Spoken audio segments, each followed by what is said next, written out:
ibadahmu kepada Tuhan. Bila tiada hati tulus dan syukur,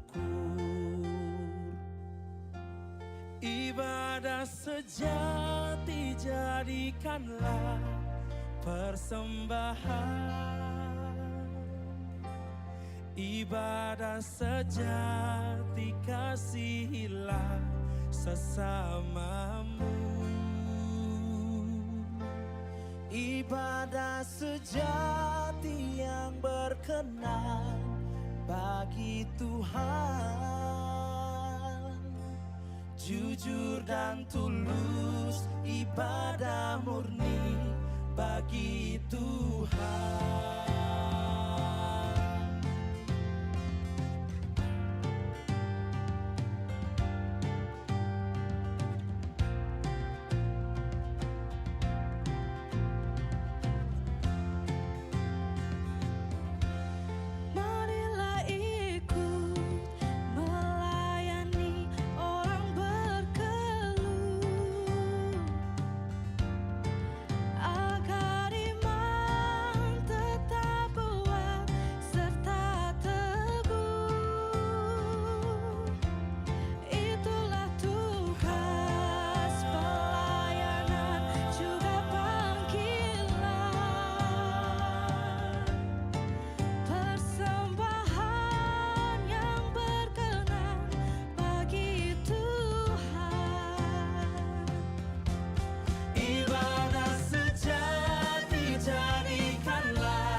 Ibadah sejati yang berkenan bagi Tuhan.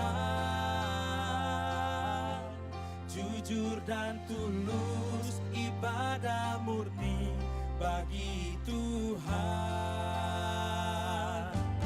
Ibadah sejati jadikanlah persembahan.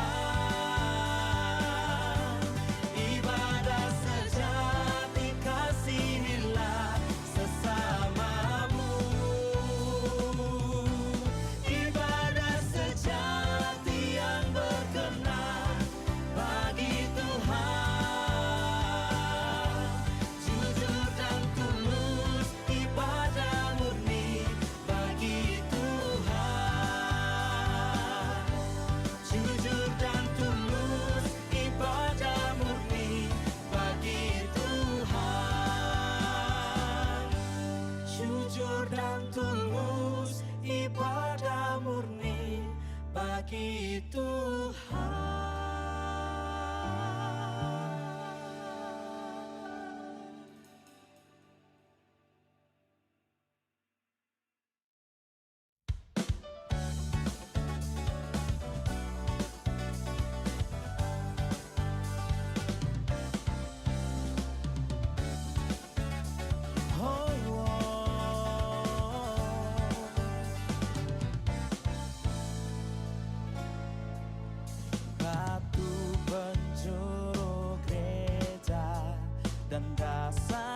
masih ada alumni-alumni yang tidak bekerja sesuai dengan ilmu yang mereka dapatkan waktu di universitas, gitu ya.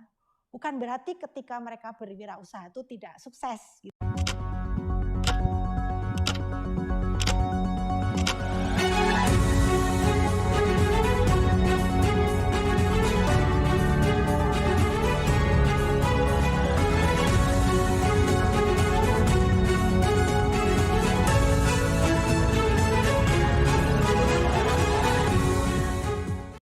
Sejahtera, kita berjumpa kembali dalam program Inspirasi Maranatha. Program Inspirasi Maranatha merupakan program yang dilahirkan dari ide, tapi juga penelitian yang dilakukan oleh para dosen Universitas Kristen Maranatha. Nah, pada kesempatan ini telah hadir di tengah-tengah kita Ibu Julianti Kasih. Dan Bu Julianti Kasih akan menjadi narasumber di mana kita akan membahas satu topik pengembangan alat ukur kesuksesan karir lulusan teknologi informasi. Dilakukan dalam metode studi kasus beberapa perguruan tinggi di Kota Bandung. Nah, kita akan memulai dengan terlebih dahulu berdoa. Mari kita bersama berdoa. Bapa yang Maha Baik, kami datang ke hadirat Tuhan mengucap syukur atas kemurahan, anugerah, penyertaan, dan segala berkat yang Engkau limpahkan kepada setiap kami. Engkau yang mengenal diri kami dengan sempurna, dan Engkau juga adalah Allah yang sangat peduli dengan setiap beban dan pergumulan kami. Bapa yang Maha Baik, kami akan melakukan satu percakapan, diskusi, talk show dengan Ibu Julianti Kasih. Tuhan memberkati program Inspirasi Maranatha ini. Kami berdoa dan penuh percaya akan penyertaan dan pemeliharaan Tuhan. Kami berdoa di dalam nama Tuhan Yesus Kristus. Amin. Nah, saudara-saudara yang dikasihi oleh Tuhan dimanapun berada, kita akan melaksanakan satu talk show percakapan dengan seorang narasumber dan beliau adalah Ibu Julianti Kasih. Silakan Ibu Julianti Kasih untuk memperkenalkan diri kepada para pendengar, para netizen dimanapun berada. Silakan Ibu. Baik, salam sejahtera. Nama saya Ibu Julianti Kasih. Saat ini saya bekerja sebagai dosen dari Fakultas Teknologi Informasi. Saya bertugas sebagai ketua jurusan dari Prodi Teknik Informatika. Kira-kira seperti itu posisi saya. Saya berada di Maranatha sejak tahun 1999. Saat itu hanya sebagai dosen LB, kemudian sebagai dosen DPK khusus, kemudian sebagai TED khusus, dan kemudian saat ini saya ada di Fakultas Teknologi. Seperti itu aja ya teman-teman. Ya, terima kasih Bu Julianti. Nah, saudara-saudara, kita akan membahas satu topik ya tentang pengembangan alat ukur kesuksesan karir lulusan teknologi informasi. Tetapi saya yakin bahwa percakapan kita hanya tidak terbatas pada lulusan teknologi informasi, tetapi materi ini juga bisa dipakai untuk mengukur kesuksesan ya, bagaimana kita mencapai karir yang berhasil dari latar belakang disiplin manapun juga. Nah, izinkan saya Bu Julianti menanyakan ya, Ibu menulis satu topik ya, pengembangan alat ukur kesuksesan karier lulusan teknologi informasi studi kasus beberapa perguruan tinggi di Bandung ya Bu. Kalau boleh saya mengetahui dan mungkin Ibu juga bisa menjelaskan apa ya Bu ya, yang menjadi latar belakang ya, pemikiran atau premis ya sampai Ibu menulis tentang topik ya, pengembangan alat ukur kesuksesan karier lulusan teknologi informasi. Silakan Ibu. Ya, jadi ini bermula dari pengamatan saya. Terdapat kesenjangan antara dunia kerja dengan latar belakang pendidikan dari lulusan, khususnya untuk Fakultas Teknologi Informasi. Saya menjumpai ada lulusan teknologi informasi yang kemudian bekerja sebagai eh, pemilik restoran kuliner gitu ya. Dan bukan hanya dari Fakultas Teknologi Informasi ternyata. Dari beberapa fakultas yang berbeda pun ada yang seperti itu. Nah, ini menimbulkan rasa penasaran dalam diri saya gitu ya. Melihat kondisi seperti ini gitu ya. Kenapa masih ada alumni-alumni yang tidak bekerja sesuai dengan ilmu yang mereka dapatkan waktu di universitas gitu ya. Bukan berarti ketika mereka berwirausaha itu tidak sukses gitu ya. Tapi secara disiplin ilmu kan mereka tidak menggunakan ya apa yang sudah diperoleh dipelajari di universitas gitu ya. Nah, sebenarnya kesalahan siapa ini gitu ya? Apakah kesalahan dari pihak universitas? Apakah kesalahan dari dosen-dosennya yang tidak memberikan ilmu yang sesuai dengan apa yang dibutuhkan di masyarakat gitu ya? Ataukah memang dari alumni itu sendiri yang tidak memiliki kompetensi yang sesuai ya saat ini? Nah, oleh karena itu maka saya coba mengembangkan satu model penelitian tentang kesuksesan karir. Nah, kebetulan saya bekerja memang di Fakultas Teknologi Informasi. Maka saya menggunakan judul kesuksesan karir lulusan Fakultas Teknologi Informasi. Nah, respondennya saya dapatkan dari 3 universitas. Ya, bekerja sama dengan Universitas Parahyangan, bekerja sama dengan ITHB, dan dari Maranatha. Gitu. Saya mencoba melihat perbandingannya kayak apa ya. Gitu ya. Apakah ini memang dialami juga oleh universitas swasta khususnya ya, yang ada di Bandung dari ketiganya itu. Seperti itu, Pak, latar belakangnya. Bu, apakah dari pengalaman Ibu sebagai seorang dosen ya, biasanya kalau orang itu mau masuk di dalam perguruan tinggi itu kan dia mengikuti tes ya Bu ya, tes ujian masuk begitu kan. Nah, apakah dari tes yang dilakukan itu tidak mencerminkan bahwa sebenarnya ada orang yang kalau dilihat itu bisa-bisa salah jurusan gitu ya Bu ya. Tapi mungkin karena teman, ini ada teman saya di teknologi informasi, saya masuk di teknologi. Oh, ini ada teman saya psikologi, masuk psikologi. Padahal mereka yang ingin masuk ini sebenarnya tidak sesuai, bahwa teman oke. Tapi soal kompetensi, soal minat itu kan bisa 2 hal yang berbeda gitu kan. Nah, apakah pengalaman Ibu ya sebagai dosen yang sudah dilakukan sejak tahun 1999 ya, jadi kalau sekarang sudah 23 tahun ya Bu ya. Ujian masuk itu apakah tidak memberikan gambaran gitu? Saya rasa memang kurang memberikan gambaran. Karena hingga saat ini pun masih banyak atau ya anak-anak yang mengatakan saya masuk ke IT itu karena disuruh orang tua, gitu. Jadi tidak mencerminkan bahwa itu sebetulnya adalah keinginan dari dirinya sendiri. Dan tentu saja hal seperti ini akan membuat masalah ya, karena anak tersebut tidak bisa belajar dengan maksimal, IPK-nya jelek, ya. Kemudian juga secara akademis dia pengen pindah atau stop dengan studinya seperti itu. Nah, mungkin hanya saya terpikir apakah kita perlu melakukan tes yang berupa tes bakat, ya, bakat minat, ya, bakat dan minat juga ya, supaya itu lebih tergambar bagi yang bersangkutan. Karena kalau saya melihat siswa-siswa SMA kita ketika masuk ke universitas seperti Bapak katakan masih banyak terdorong oleh teman, oleh keluarga. Belum bisa menentukan bahwa itu adalah keinginan hatinya, gitu ya. Nah, itulah hal-hal seperti itu yang memang menyebabkan mereka tidak bisa sukses dalam studinya, ya, gitu. Jadi kalau saya jumpai bahwa ya rata-rata mereka ini bisa menyelesaikan studi, tetapi untuk tidak bisa mencapai prestasi yang optimal. Betul, ya. Betul sekali. Ya, misalnya IPK-nya bagus ya, lumayan, misalnya bisa mencapai 3. Ya. Tapi sebenarnya kalau mereka lebih tepat, ya jangan-jangan bisa 4 ya Bu ya, gitu kan? Iya betul. Jadi kadang-kadang di situ ya, nah, ini peran orang tua juga kadang-kadang orang tua punya mimpi, lalu punya ambisi, lalu mimpi dan ambisinya itu tidak diberikan kepada dirinya, tapi ditujukan kepada anaknya. Gitu, betul. Gitu kan? Betul. Nah, Ibu di masa kini kan kita menyadari bahwa di abad 21 itu kehidupan kita ini mau tidak mau selalu berkaitan dengan teknologi informasi ya Bu ya.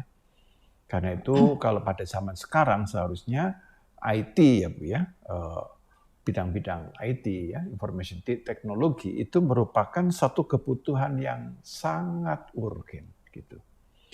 Nah, bagaimana Ibu dengan kompetensi dan peran Ibu sebagai seorang dosen yang mengamati dan meneliti apakah memang para lulusan IT ya, di masa kini ini sangat mudah bekerja ya, karena teknologi informasi dibutuhkan di mana-mana. Jadi sebenarnya seakan-akan itu memberikan kesan ya, wah kalau zaman sekarang kalau masuk IT itu enak loh. Ya. Mau semua bidang, bahkan bidang apa saja ada yang tidak butuh betul. teknologi informasi. Bagaimana itu? Ya, kalau menurut saya itu tidak serta-merta bahwa semua lulusan IT itu dengan mudah untuk mendapatkan posisi pekerjaan yang baik. Pertama, kita melihat juga bahwa saingan di dalam lulusan dunia IT itu banyak sekali. Ya, sekarang banyak sekali sekolah tinggi ilmu komputer yang juga dibuka, gitu ya. Nah, yang kedua sebetulnya adalah dari diri yang bersangkutan. Kompetensi yang bersangkutan itu perlu dimiliki. Ya, oleh karena itu maka di Fakultas IT kita juga bekerja sama dengan beberapa lembaga sertifikasi supaya lulusan kita itu memiliki bekal bukan hanya sekedar lulusan FIT Maranatha tapi juga memiliki sertifikasi yang bersifat internasional. Jadi kami bekerja sama juga dengan EC Council, dengan SAP, dengan Huawei, ya, Educate dan masih banyak lagi, di mana itu dimasukkan di dalam pelajaran. Kalau SAP itu dimasukkan dalam pelajaran proses bisnis di sistem informasi. Tujuannya ketika anak itu nanti ujian, dia bisa juga ujian sertifikasi itu. Kalau nilainya lebih dari 7, dia akan mendapatkan sertifikasi akademisi sebagai dari SAP. Nah, itu salah satu cara dari Fakultas Teknologi untuk melengkapi kompetensi dari lulusan kita. Ya, supaya mereka itu tentu saja dunia IT adalah dunia yang berkembang cepat. Gitu ya. Kita perlu kompetensi di luar yang akademis ya, yang certified. Kemudian juga kita mengembangkan sekarang itu untuk sertifikasi dengan BNSP. Karena itu biayanya lebih murah.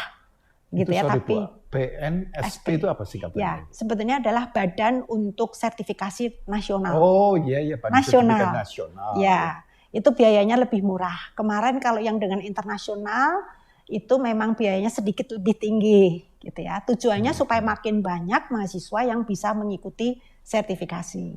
Tapi itu sedang dijajaki kemungkinannya seperti apa. Seperti itu yang terjadi karena memang tidak bisa menjamin ya. Dan kemudian juga dari diri yang bersangkutan sendiri perlu ada soft skill ya, soft skill ya, pengembangan soft skill, kepemimpinannya dia, kemudian kemampuannya dia kerjasama. Nah itu juga kami kembangkan di dalam tugas-tugas kelompok ya, di dalam mereka harus ada ikut kegiatan SEMA, ikut kegiatan panitia gitu ya. Dan kalau saya lihat kerja keras itu sudah terlihat sejak anak-anak itu mulai masuk ya. Mereka yang bekerja keras, mereka yang disiplin itu ternyata memang IPK-nya bagus dan lebih cepat bisa mendapatkan kelulusan gitu ya. Nah, hal-hal seperti itu saya rasa yang harus ada dalam kompetensi lulusan kita gitu ya, bukan sekedar hanya akademis gitu. Jadi saya kira poin ini penting ya bahwa lulus itu sendiri bagus ya, tetapi apakah lulus itu telah juga dilengkapi dengan satu soft skill ya, yang memadai ya. Nah, soft skill ini tidak hanya bisa semata-mata dari perguruan tinggi, tetapi juga utamanya dari keinginan, dari motivasi ya, kegigihan, keuletan dari para mahasiswa ya, mau mengembang di bidang organisasi, mau mengembangkan di dalam leadership, kepemimpinan, juga di dalam membentuk kemampuan berkolaborasi ya sebagai teamwork begitu ya. Betul.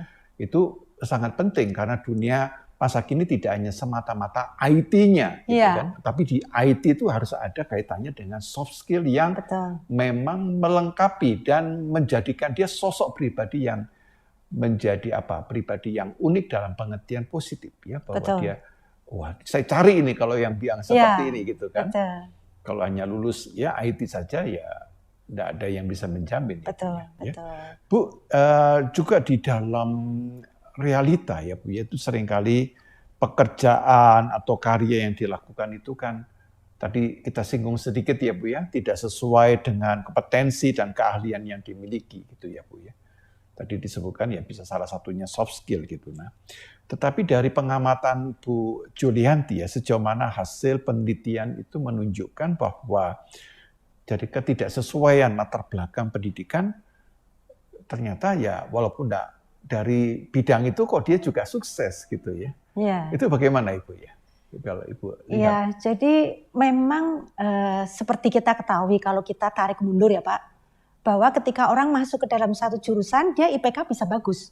Tetapi itu bukan dari keinginan hati dia. Jadi ketika dia lulus itu juga terpengaruh gitu ya. Jadi anak-anak yang memang misalnya didorong orang tuanya untuk masuk ke IT. Jadi akibatnya dia menjalani itu kan memang anaknya cukup cerdas, IPK-nya bagus, tapi ketika dia bekerja dia nggak nyaman. Ya. Karena itu bukan keinginan dia gitu. Jadi akhirnya dia bekerja pada bidang yang berbeda sesuai dengan keinginan hatinya.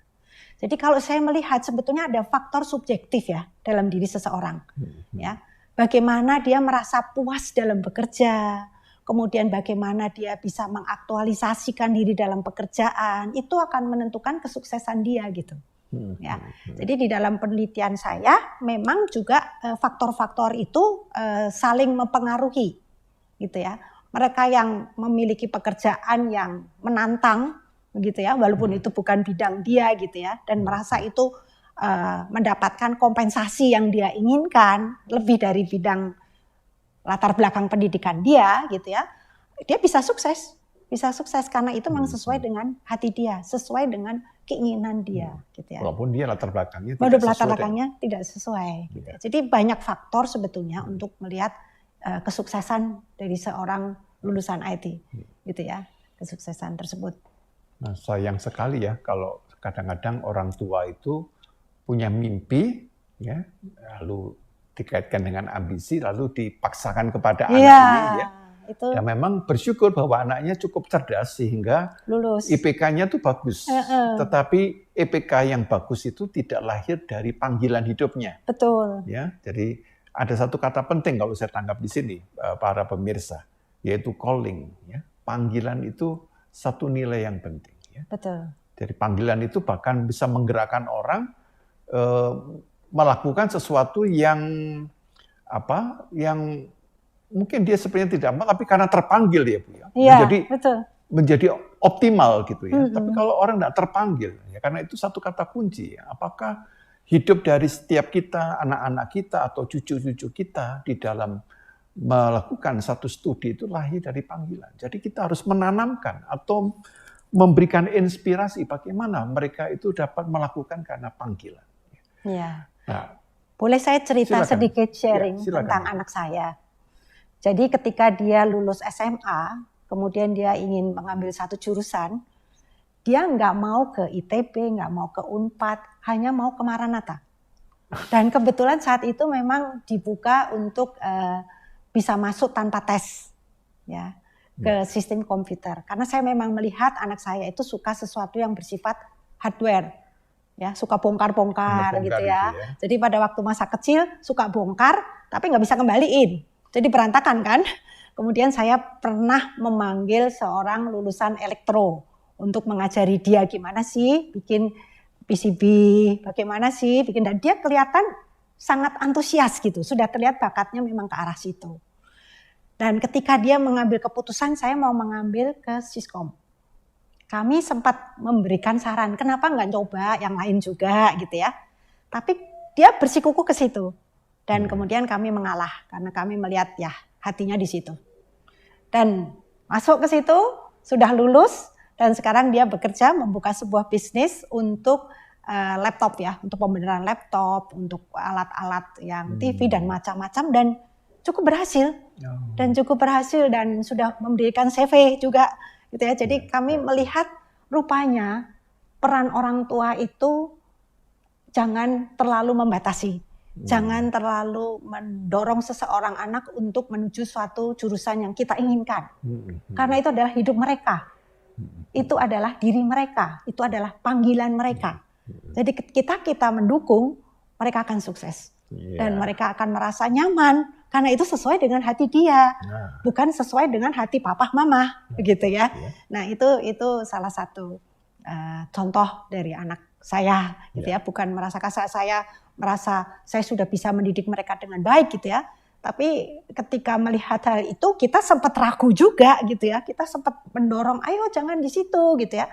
Tapi setelah dipikir ulang, setelah berdiskusi dengan ayahnya, akhirnya kami melihat ya kami salah. Kalau kami menetapkan satu arah hidup bagi dia. Karena itu adalah hidup dia. Dia berhak menentukan. Dan akhirnya kami mengambil keputusan, silahkan kamu mengambil kejurusan yang sesuai dengan hati kamu. Hati kamu ya, bukan hati kami gitu ya. Dan itu ternyata berbuah kebaikan. Gitu. Nah, pemirsa, ternyata sangat menarik ya bahwa kesuksesan tidak hanya karena kepandaian seseorang, tapi juga ada soft skill yang mendukung. Tapi di balik itu ada sesuatu yang paling menentukan, yaitu panggilan hidup. Nah, kita akan lanjutkan setelah kita mendengarkan informasi yang satu ini.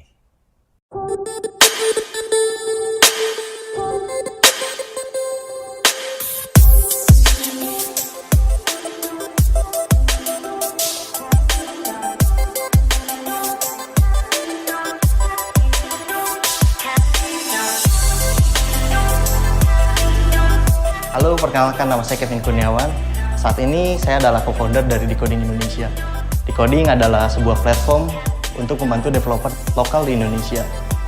Saat ini kami bekerja sama dengan beberapa perusahaan teknologi besar seperti IBM, Google, Samsung, Microsoft untuk membuat akademi terbaik di Indonesia.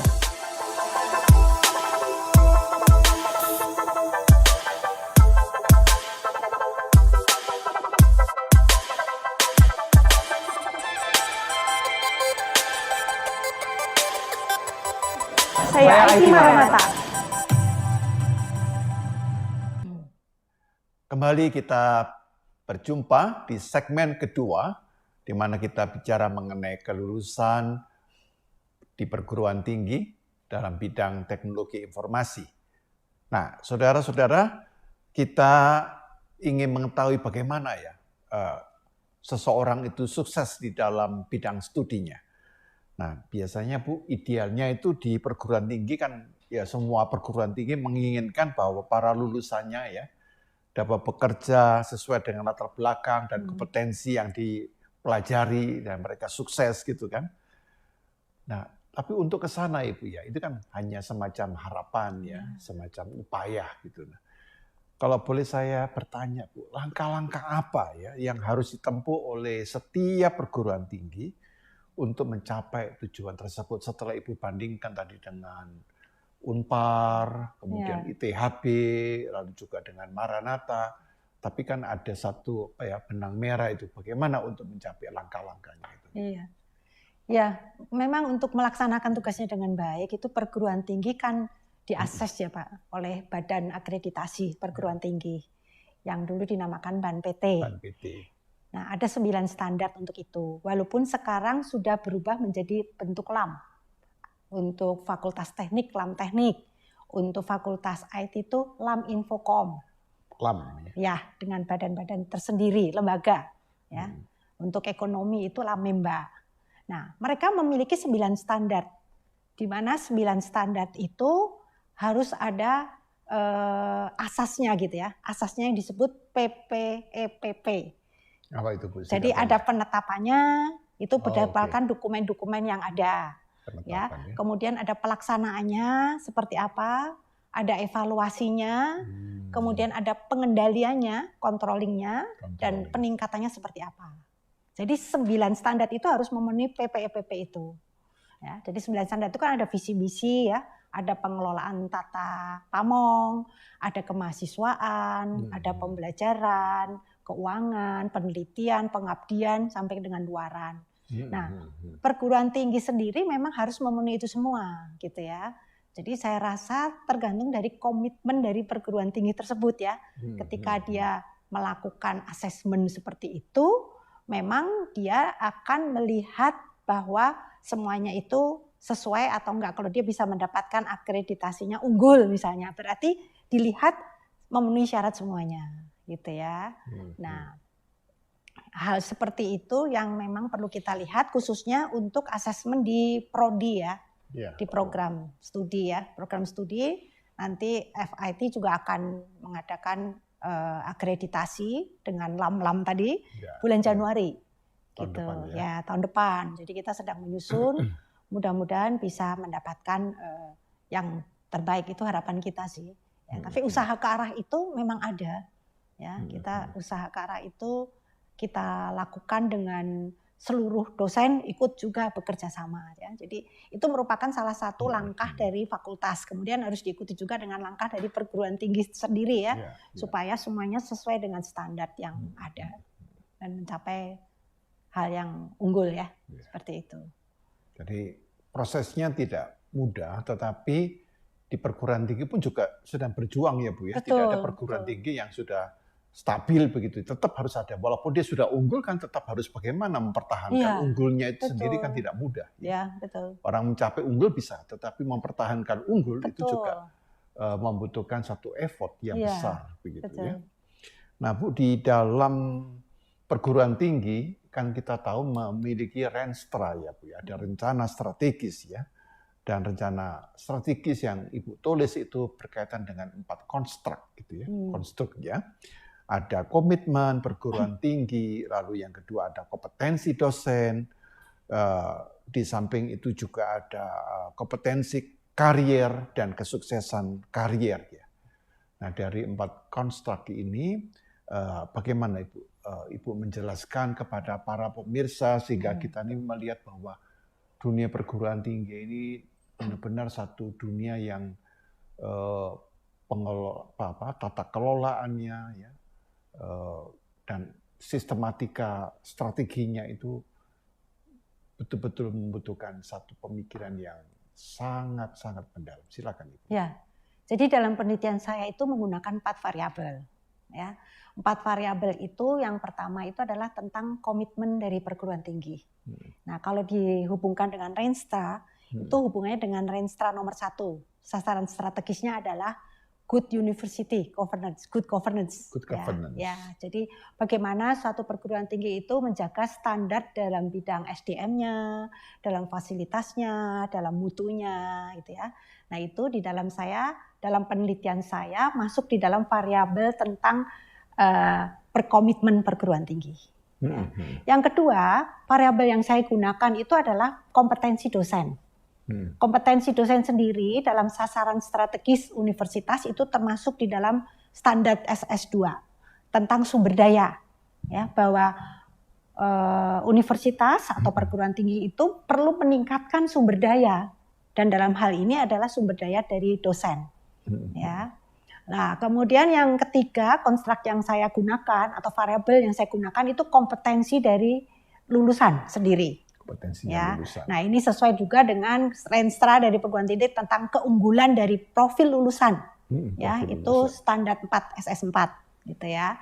Nah, tentu saja kalau lulusan kita itu memiliki kompetensi yang baik, tentu pengguna pun akan puas.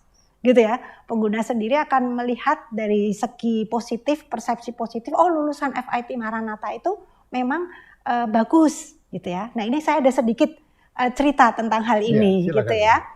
Nah, kebetulan lulusan kami banyak digunakan oleh sebuah bank, ya, bank nasional, dan dia juga sudah merger secara internasional. Kepala bidang untuk IT-nya melihat anak-anak lulusan dari Maranatha itu ternyata cepat sekali adaptasinya, ya, mereka mudah diajarin, cepat adaptasinya, bekerja dengan baik, dan dalam waktu singkat bisa menjadi manajer bahkan di bank lain bisa menjadi dia katakan sebagai wakil ya, co-manager pusat gitu. Ya. Dia sangat tertarik gitu. Dan akhirnya Bapak ini malah tahun 2021 kemarin anaknya dimasukkan ke fakultas kita.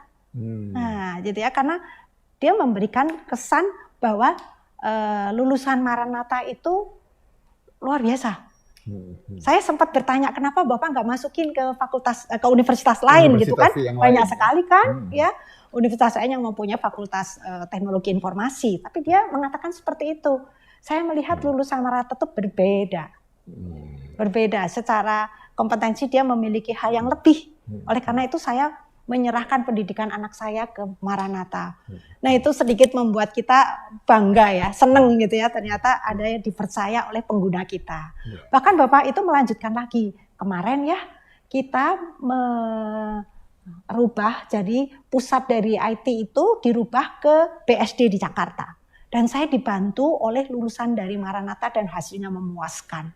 Data-datanya itu dipindah ke sana gitu ya. Wah, itu terus dia bilang lagi, ini masih punya adik loh. Nanti kalau adiknya tidak masuk ke perguruan tinggi negeri, saya akan masukkan ke FIT Maranatha. Waduh. Jadi kita bersyukur sekali ya karena dipercaya oleh seorang konsumen kita, pengguna lulusan kita, karena melihat bahwa produk kita itu bisa dipercaya. Ya. Itu kesaksian yang membuat para dosen itu cukup merasa wah lumayan ini ya. Jadi ternyata nggak sia-sia gitu, ada lulusan kita yang kepakai. Walaupun di samping itu mungkin juga masih banyak hal yang tidak semuanya pasti memuaskan gitu ya. Gitu. Kemudian variabel yang keempat itu tentang kesuksesan karir sendiri.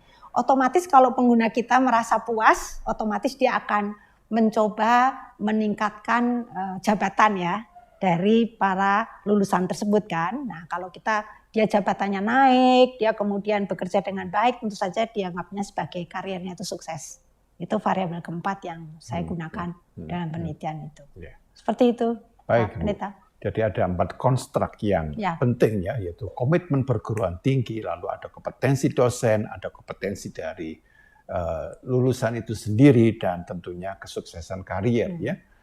Dan saya kira di dalam kesuksesan itu perguruan tinggi juga perlu memperhatikan apa yang disebut dengan tadi. Kenapa Maranatha? Saya yakin ada satu hal yang namanya value. Iya, betul. Nilai gitu ya. Dan nilai itu di dalam iman Kristen kadang-kadang disebut dengan kata spiritualitas. Betul. Nah, sebenarnya hidup kita ini sukses atau tidak dipengaruhi oleh nilai-nilai kita ya. Nilai yang dihidupi, yang dijiwai ya. Bahkan nilai yang menjadi dasar dan itu menjadi tercermin gitu ya. Nah, saya kira apapun ya kita studi ya selalu memperhatikan soal nilai. Ya. Bahkan hidup ini harus juga bernilai gitu kan. Setuju. Ya harus ada value-nya. Gitu. Nah, Ibu di dalam tulisan Ibu kan, jadi Ibu menyebutkan dalam upaya untuk memperoleh hasil penelitian yang valid, ya. Ibu Julianti tadi mengetengahkan tentang structural equation model, ya. Nah, apa yang dimaksudkan dengan structural equation model itu, Ibu? Kira-kira bisa dijelaskan? Oke. Jadi structural equation model itu sebetulnya adalah teknik permodelan statistik. Jadi itu alat analisa statistik yang menggabungkan atau menggunakan metode untuk menjelaskan hubungan antar variabel. Nah, saya akan memodelkan dari 4 konstruk tadi. Kemudian dari alat atau dengan menggunakan SEM tersebut akan terlihat seberapa besar pengaruh dari kompetensi dosen kepada kesuksesan alumni. Seberapa besar pengaruh dari komitmen dari universitas kepada kesuksesannya. Demikian juga seberapa besar pengaruh dari kompetensi yang bersangkutan bagi kesuksesan dirinya gitu. Ya, jadi dimodelkan, kemudian setelah mendapatkan data-data dari kuesioner yang kami sebar, kami akan olah menggunakan SPSS AMOS. Ya, jadi nanti akan keluar hasilnya. Dari hasil itu akan terlihat ya, apakah memang ada relasi dari masing-masing variabel, dan kalau ada pengaruh juga seberapa besar pengaruhnya gitu. Seperti itu kurang lebih begitu. Ya, para pemirsa tidak seluruhnya orang yang terlalu memahami Ya, ya, betul. satu istilah ya, jadi structural equation model ya. Tapi kalau dari saya lihat itu ada pemrosesan data ya, Bu. Betul. Nah, kira-kira bagaimana Bu ya pola kerjanya ya pemrosesan data ini kalau mungkin para pemirsa ya minimal dapat Ya. pengetahuannya lah. Mungkin Ibu bisa menjelaskan itu ya. Bagaimana Bu? Karena dari Pemrosesan. kuesioner itu saya menggunakan kuesioner kemudian menggunakan nilai jawaban itu dari 1 sampai 5. Ya, misalnya sangat setuju, setuju, netral, tidak setuju, sangat tidak setuju. Nah, dari angka-angka yang saya peroleh, saya akan mendapatkan dalam bentuk Excel ya dari masing-masing ketiga universitas tersebut. Kemudian kan saya menggambarkannya tadi dengan software ya. Nah, begitu dalam software itu sudah saya gambarkan modelnya, kemudian saya masukkan data-data tadi ya, dimasukkan ke dalam software tersebut, dia akan menghitung secara otomatis. Dan akan terlihat bahwa model ini memang cukup valid atau tidak. Lalu juga akan otomatis terlihat keluar angka-angka gitu ya, di mana saya harus menginterpretasikan angka-angka tersebut. Nah, angka-angka tersebut sebetulnya punya batasannya. Ya, ada batasan kalau angkanya sekian sampai sekian, oh berarti modelnya cukup valid. Kalau angkanya sekian berarti memang terdapat pengaruh antara variabel X dengan variabel Y. Kalau angkanya sekian tidak terdapat pengaruh gitu. Nah, model itu ternyata ketika saya coba olah dengan Amos tadi, ternyata semuanya berpengaruh. Ya, untuk kesuksesan karir dari seorang lulusan itu pengaruh dari universitas, pengaruh dari kompetensi dosen, pengaruh dari kompetensi yang bersangkutan itu memberikan dampak terhadap kesuksesannya gitu. Ya. Walaupun mungkin secara kasat mata kita pernah memikirkan ya pasti pengaruh lah ya, tapi kan kita tidak bisa melihat seberapa besar pengaruh itu dan mana yang terbesar dan perbandingan dari ketiga universitas itu seperti apa. Nah, ini hal yang menarik. Nanti ada satu hasil yang saya peroleh itu paling tertinggi dan yang paling tertinggi itu didapatkan dari ketiga universitas tersebut. Wah, anehnya hasilnya. Justru sama ya. Universitas ini jadi menunjukkan pada poin itu ya, pada satu itu poin faktor yang menunjukkan bahwa mereka ini para lulusan ya, para lulusan menyatakan itu merupakan variabel yang menentukan untuk kesuksesan kalau boleh karir disebutkan mereka. apa itu? Nah, itu variabel ke-11 ya, X11. Itu adalah tentang bagaimana spirit atau semangat dalam bekerja gitu ya. Itu baik dari dosen maupun dari lulusan itu akan menentukan kompetensi mereka menjadi kesuksesan. Jadi sukses ini berkaitan dengan spirit. Dengan spirit, dengan semangat yang bersangkutan. Jadi bukan hanya sekedar merasa cerdas gitu ya, pandai, tapi tidak ada kemauan. Ya, tapi ketika seseorang itu mungkin kecerdasannya biasa-biasa saja gitu ya. Saya juga melihat ini ada mahasiswa yang seperti itu. Tapi kemauannya cukup tinggi. Ya, aktif bertanya walaupun dia mungkin daya tangkapnya tidak seperti temannya. Ya, tapi karena aktif bertanya, aktif mencoba mempelajari sendiri, ternyata nilainya bisa lebih bagus juga ya. Gitu. Nah, itu ketika kuesioner itu disebarkan kepada lulusan dari 3 universitas, mereka mengatakan ini kemauan, spirit, semangat untuk menyelesaikan pekerjaan, menyelesaikan mungkin juga tugas-tugas dari dosen gitu ya. Spirit dari dosen itu sendiri dalam memberikan pengajaran itu ternyata memiliki dampak paling besar. Nilainya bisa sama, tinggi semua untuk itu. Ya. Gitu. Jadi ada 4 yang saling berkaitan ya, 4 faktor tadi. Ada komitmen, perguruan tinggi, ada kompetensi dosen, ada kompetensi lulusan, lalu ada kesuksesan karier. Ini merupakan 4 faktor ini saling berkesinambungan atau saling interdependensi ya Bu ya. Iya. Jadi ya antara variabelnya ada yang dependen dan independen. Nah, dari masing-masing faktor itu sebetulnya ada manifestasinya lagi. Jadi ada manifestnya. Jadi masing-masing variabel. Nah, dari manifest ini gitu ya, itu ternyata yang paling menentukan itu tadi tentang spirit. Ya. Gitu. Ya, jadi karena itu kita baru menyadari ya bahwa hidup ini akan berarti, hidup ini akan mempunyai makna ketika orang ini dihidupi atau digerakkan oleh spirit. Betul. Dan saya kira ini sangat tepat ya, mengapa di dalam iman Kristen itu senantiasa berulang-ulang kali diingatkan supaya kita hidup di dalam roh ya. Ini dalam spirit itu ya. Betul. Dalam bahasa Latin roh ini disebut dengan spiritus ya, dengan spirit. Iya. Kata spirit itu memang dari bahasa Latin spirit. Kalau dalam bahasa Yunani dipakai kata pneuma. Oh gitu ya. Pneuma.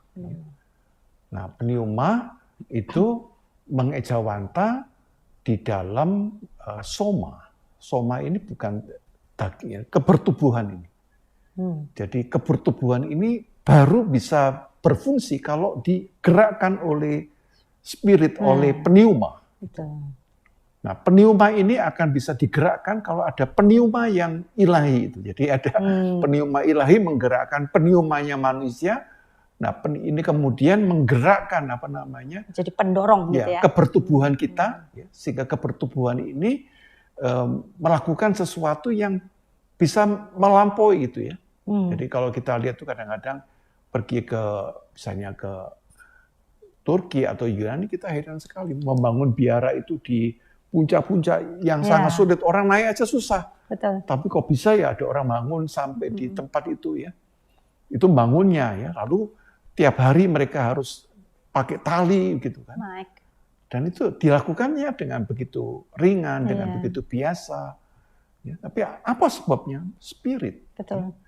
Dan kadang-kadang di dalam kehidupan kita ini spiritnya lemah ya, jadi kesandung hal yang sederhana udah patah gitu kan. Nah itu perlu dilatih ya tentang keuletan gitu ya. Nah Ibu di dalam 4 konstruk tadi ya, bagaimana metode dan hasil pengujian terhadap 4 konstruk ya, yaitu tadi terhadap komitmen, perguruan tinggi, kompetensi dosen, kompetensi karier, dan kesuksesan karier ini. Lalu caranya ini bagaimana Bu, supaya kita bisa menguji ya, tadi Ibu sudah menunjukkan, kira-kira bagaimana untuk menguji 4 konstruk ini gitu ya. Ya kembali karena tadi saya menggunakan software Amos itu ya Pak. Jadi begitu Software data, Amos. ya begitu saya masukkan data, dia langsung sudah keluar angka-angka tersebut gitu ya. Dan terlihat batasan-batasan dari tiap angka. Kalau itu memenuhi batasan yang ada, berarti dia memang valid. Variabel tersebut valid dan memiliki pengaruh satu dengan yang lain. Nah, dari 4 konstruk yang tadi disebutkan, ya, ternyata komitmen perguruan tinggi maupun kompetensi dari dosen maupun kompetensi dari lulusan itu sendiri itu berpengaruh, ya. Walaupun besaran pengaruhnya beda-beda. Gitu ya. Nah, di sini dikatakan bahwa kompetensi dosen itu memiliki pengaruh walaupun tidak langsung, tapi besarannya ada 5-11 ya, titik 5-11. Kalau untuk perguruan tinggi itu pengaruhnya ya tidak langsung juga ya, tapi tetap ada pengaruhnya. Pengaruhnya lebih kecil, 4-50. 4-50. Ya, jadi pengaruh yang paling langsung, yang memang paling besar itu dari kompetensi karir. Ya, 677. Jadi memang dirasakan perlu bahwa kita itu melengkapi lulusan kita, bukan hanya sekedar ijazah dari fakultas X atau Y. Tapi perlu ada kompetensi-kompetensi, kalau di kita tadi ada certified tadi ya Pak. Jadi sertifikasi-sertifikasi yang sesuai dengan fakultas masing-masing, sesuai dengan kemampuan masing-masing. Karena itu ternyata memegang peranan juga untuk dia bisa bekerja dengan baik gitu ya. Nah, seperti itu kurang lebih hasilnya. Ya. Nah, pemirsa kita makin dibukakan bagaimana kan juga nanti kita sebagai orang tua melakukan parenting ya kepada anak-anak kita ataupun juga kepada diri kita untuk bisa mengembangkan karier yang sukses. Dan itu ada banyak faktor selain kemampuan, kecerdasan, punya soft skill, tapi juga harus dilandasi oleh satu spirit. Dan yang Ibu temukan di dalam 4 konstruk tadi itu adalah satu poin yang namanya apa? Kompetensi lulusan itu ya, kompetensi kariernya. Jadi kompetensi dari lulusan itu dari sendiri. Lulusan itu sendiri ya. Nah jadi karena itu sekolah jangan hanya melihat anaknya nilainya berapa bagus gitu ya. Iya. Tapi bagaimana dia memperoleh nilai bagus ini? Iya, Apakah dia betul. lakukannya dengan sungguh-sungguh ataukah pinter-pinternya kita kalau copy paste gitu. Iya, iya. Ya kan pada zaman sekarang nih bahaya yang paling besar itu Copy digital paste. ini copy paste. Iya, Gitu. copy paste. Copy paste-nya itu Iya. gampang sekali gitu. Betul. Apakah dia melakukannya itu memang dengan hasil usaha dia sendiri gitu ya. Jadi proses itu ternyata lebih penting Iya. daripada sekedar nilai. Gitu ya. Jadi bagaimana proses kalau kita di dalam nilai-nilai ujian itu kan kita tidak hanya melihat nilai ujian akhir UTS atau UAS ya, tapi kita melihat dari namanya aktivitas atau nilai CAT. Iya. Nilai CAT itu besarannya 50% Iya, karena 50%. sekarang kita melihat bahwa aktivitas proses anak itu cara dia belajar itu lebih penting Iya. dari sekedar satu kali ujian. Iya, betul. Gitu. Nah itu memang menentukan sekali ternyata.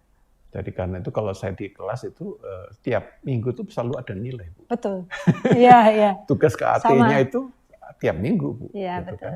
Betul. Dan yang kedua supaya mahasiswa saya itu tidak copy paste, ya selalu saya katakan itu paling tinggi kamu sepintar-pintarnya dapat di saya hanya 70. Loh, gimana 100 bisa? Beri tanggapan kritis. Nah itu kamu udah bisa cari di Google itu. Iya. Ya, Pendapat pribadi gitu ya, ya. harus diberikan pendapat pribadi. Nah pendapatnya ini juga nanti kelihatan. Kalau pinter itu dia akan memberi jawabannya akan lain gitu, Bu. Iya, betul. Nah itu ya. Kadang-kadang di kelas juga kelihatan. Ya, kelihatan Jadi ketika sekali. kita tanya gitu, saya akan selalu memberikan nilai pada mahasiswa yang saya tanya di kelas. Jadi ketika dia memberikan jawaban, itu ada tambahan nilai-nilai CAT yang saya lihat dari keseharian mereka sebetulnya seperti apa. Gitu ya. Nah, ada saya kasih nilai, kasih tanda, oh berarti memang yang bersangkutan misalnya kalau kita dalam masa COVID kan panggil-panggil mahasiswa tuh kadang Susah itu. tidak langsung muncul Iya. gitu ya. Nah, Ya, karena ada namanya sih dipanggil-panggil tidak ada muncul. Nah itu, Ya, jadi agak sulit memang ya untuk melihat seberapa dia mendengarkan ininya. Iya. Tapi itulah yang terjadi, kita Iya. perlu memang Saya melihat kira semua aktivitas sehari-hari. ya, untuk semua mendapatkan universitas, semua perguruan tinggi ngalami itu para dosen. Iya, termasuk juga yang kecil Pak, SD, TK itu Iya, sama, juga mereka ngalami gitu. gurunya juga cukup pusing. Pusing Ya, juga, anak ya. kecil-kecil ini bagaimana Iya. itu. Nah, kita sudah sampai pada satu ulasan yang makin mendalam dan kita akan lanjutkan ke segmen ketiga setelah informasi yang satu ini.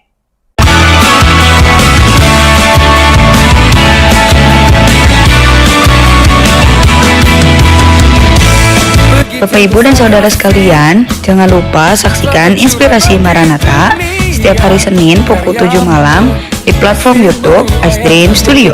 Teman-teman mahasiswa, Bapak, Ibu, dan rekan-rekan, mari sama-sama kita merenungkan firman Tuhan setiap harinya, dan renungan dapat disaksikan di Instagram Badan Pelayanan Kerohanian Universitas Kristen Maranatha. Untuk teman-teman mahasiswa, rekan-rekan saudara, dan Bapak Ibu yang rindu melayani, Bapak Ibu bisa mendaftarkan diri melalui nomor WhatsApp yang tertera di layar. Maranatha juga mengadakan program Student Care Fund, di mana program ini bertujuan untuk membantu para mahasiswa yang terkendala finansial untuk tetap bisa menyelesaikan pendidikannya dengan baik. Ya, kita kembali pada program Inspirasi Maranatha. Kita masuk dalam segmen terakhir, segmen yang ketiga.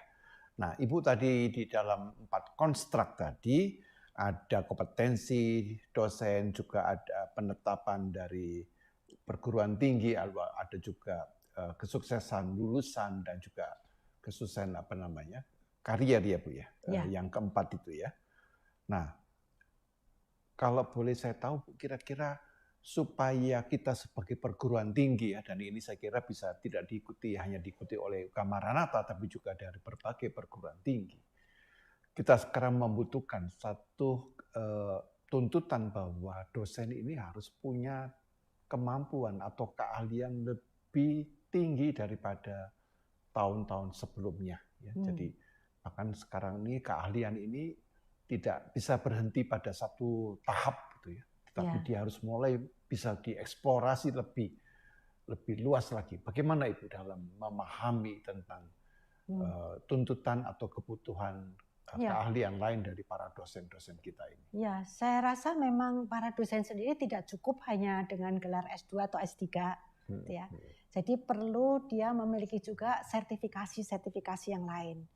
Nah, kami di Fakultas IT memang dalam rangka kami melengkapi juga lulusan kita dengan sertifikasi yang lain, maka dosen itu memang harus mengambil sertifikasi, entah itu SAP, ya, ataupun dari ESEC Council, ataupun dari Mikrotik, gitu ya, atau sertifikasi BNSP. Itu karena kalau dosennya sendiri nggak punya sertifikasi, bagaimana mau mendidik anak-anaknya supaya bisa memiliki sertifikasi seperti itu. Ya. Jadi saya rasa sebagai pendidik kita harus tetap memiliki keinginan untuk belajar, apalagi di dalam dunia IT ya yang terus berkembang. Nah, seperti kita ketahui dari para menteri pendidikan pun sekarang akan menetapkan bahwa mata pelajaran teknologi informasi itu akan diterapkan sebagai mata kuliah wajib nanti, mata pelajaran wajib untuk tingkat SMA, SMP, dan SD. Nah, tentu saja kita harus menyesuaikan kan, ketika anak-anak SMA itu sudah memiliki ilmu, katakan sampai setengah, ya berarti yang ada di universitas harus 3/4 di atasnya. Kita perlu menyesuaikan kembali kurikulum yang ada supaya anak-anak itu tidak mengulang pelajaran yang sama. Nah, tentu untuk hal itu dosen sendiri dituntut untuk juga memiliki ilmu yang lebih. Ya, kita melihat dari sekarang itu sebetulnya di YouTube bisa siapapun ya bisa mengambil sertifikasi gitu ya. Apapun dari Coursera, dari manapun mereka bisa ambil sendiri begitu ya. Nah, kalau anak-anaknya juga sudah memiliki hal seperti itu, dosen akan tertinggal. Kalau kita tidak memiliki semangat juga untuk belajar, untuk melengkapi diri kita sendiri gitu ya. Nah, kedepannya memang untuk dunia IT para dosen sendiri dituntut untuk lebih belajar lebih, bukan dari sekedar dari akademisi, tapi dari sertifikat lain yang dia harus miliki. Termasuk juga untuk sertifikat untuk pendidik, ya, seperti Microsoft Educator gitu ya. Saya pernah ambil itu juga. Karena saya merasa saya sebagai dosen, saya perlu dilengkapi juga dengan ilmu pedagogi. Ilmu gimana saya bisa menyampaikan pelajaran dengan baik, bagaimana saya membuat tes supaya itu mencerminkan kemampuan dari seorang anak gitu ya. Jadi harus mengambil seperti itu. Ya. Nah, itu tuntutan saya rasa ya. Jadi tetaplah semangat untuk jadi dosen untuk mengambil sertifikasi seperti itu. Ya, saya kira memang yang dilakukan oleh pemerintah sudah tepat ya, bahwa teknologi informasi itu bukan hanya pada ranah perguruan tinggi, betul. Ya, tapi teknologi informasi itu sudah dibangun sejak masih muda, masih anak-anak ya. Jadi nanti ada teknologi informasi di tingkat SD, ya, lalu juga ada di tingkat SMP menengah pertama, lalu juga ada teknologi informasi pada universitas. SMA baru kemudian universitas, begitu kan. Nah, sebenarnya kalau dibalik itu adalah kemampuan berpikir atau paradigma teknologi informasi ya. Computational thinking. Nah, itu. Nah, saya kira poin ini penting, Bu. Coba dijelaskan kepada pemirsa supaya kita jangan kalau dengan teknologi informasi itu seakan-akan ya pokoknya gadget gitu aja ya. Nah, tapi ini sebenarnya kan ada semacam cara berpikir. Ya, betul. Kalau boleh dijelaskan Ibu sebagai seorang dosen ya, yang mengajar teknologi, bagaimana sih poin atau kerangka atau sistem atau polanya ya dalam memahami prinsip dasar dalam teknologi informasi itu bagaimana? Ya, jadi kalau dalam teknologi informasi itu kan kita juga membuat yang namanya coding. Coding ya. Nah, itu dibutuhkan satu logika. Ya. Nah, oleh karena itu anak-anak itu memang perlu diajarin cara berpikir computational thinking. Bagaimana cara berpikir secara logis. Gitu ya. Sambung satu dengan yang lain gitu ya. Nah, kita di mata kuliah Fakultas Teknologi Informasi ada mata kuliah computational thinking. Itu satu mata kuliah sendiri, satu semester. Di mana anak-anak diajari bagaimana, ya sebetulnya di dalamnya juga ada softwarenya ya. Diajari juga untuk berpikir secara logis, ya. Lalu ada logika komputerisasi, gitu ya. Lebih bersifat memang matematis ya, lebih ke arah matematika ya, matematis, supaya memang melengkapi anak-anak tersebut ketika dia membuat sebuah coding itu bisa jalan ya programnya gitu. Karena memang ada sambungan satu dengan yang lain, ada logika yang harus dibangun di situ. Seperti itu. Nah, itu mulai dimasukkan ke mulai tingkat dasar ya, SD, SMP, SMA, dan itu bagus sekali saya rasa. Ya, kita menyambut gembira gitu ya, karena ini berarti kita nggak akan sulit-sulit lagi ngajari anak-anak lulusan SMA ya. Kalau sekarang kan memang bervariasi banget gitu ya. Ada yang memang belum terbangun secara logikanya. Jadi suatu perjuangan sendiri bagaimana menjelaskan supaya mereka paham, mereka bisa menerapkannya gitu ya. Tapi ketika itu sudah dibangun dengan satu program dari pemerintah, itu hal yang bagus, hal yang baik sekali gitu ya. Jadi ke depannya. Nah, Bu, jadi ini di masyarakat kita, ini seringkali masih ya, kadang-kadang dalam menyikapi ilmu-ilmu humaniora atau sosial, itu seakan-akan hanya menghafal. Ya. Lalu kalau dikaitkan dengan teknologi informasi, langsung mati, karena di situ dibangun kemampuan berpikir logis. Ya. Kalau berpikir logis, maka orang memahami sebuah sistematika berpikir yang sifatnya itu ada apa namanya, alurnya, ada tahap-tahapnya gitu kan. Dan setiap alur atau tahap itu juga ada apa namanya, prinsip-prinsip atau ada rumus yang harus diperhatikan supaya itu menjadi akhirnya bangunan yang logis gitu kan. Nah, saya kira hal ini sangat penting ya, bahwa masyarakat kita ini harus meninggalkan sebuah kebanggaan mencoba menghafalkan gitu ya. Ya, ada orang yang suka hafal ayat-ayat kitab suci itu oke-oke saja. Tapi bagi saya itu bukan tanda orang pandai. Gitu ya. Betul. Jadi kita nih jangan merasa pandai kalau kita bisa menghafal ayat-ayat kitab suci apapun juga. Karena itu hanya satu bagian kecil. Betul. Bahkan kalau mau lihat di dalam teknologi informasi, kemampuan memorize itu kemampuan yang komputer lebih pinter, ya, lebih apa namanya, canggih gitu loh. Tapi apa yang nggak bisa dilakukan oleh komputer, yaitu bahwa kemampuan berpikir logis. Gitu ya.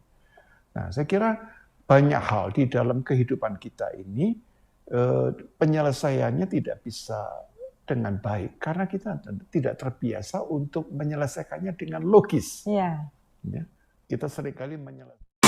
Staring into your eyes makes my heart come alive. Suddenly brought to life when I met you. Reaching beyond the skies, running deep, stretching wide. Perfect love realized here with you. Come on now. Now this love is for real. You will never let go, never let go. Oh, and it's more than just words. Love beyond my control, out of control.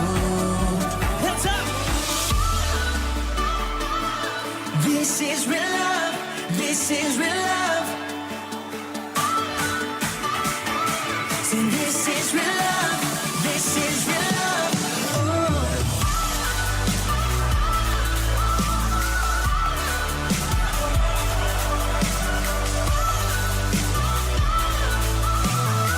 Come on, let's say. You're pulling me closer and closer, holding my heart to the very end. Jesus, I'm found in your freedom. This is real love. This is real love. In your heart I am found. I want you, I want you. You won't let me down. You got me, you got me. No time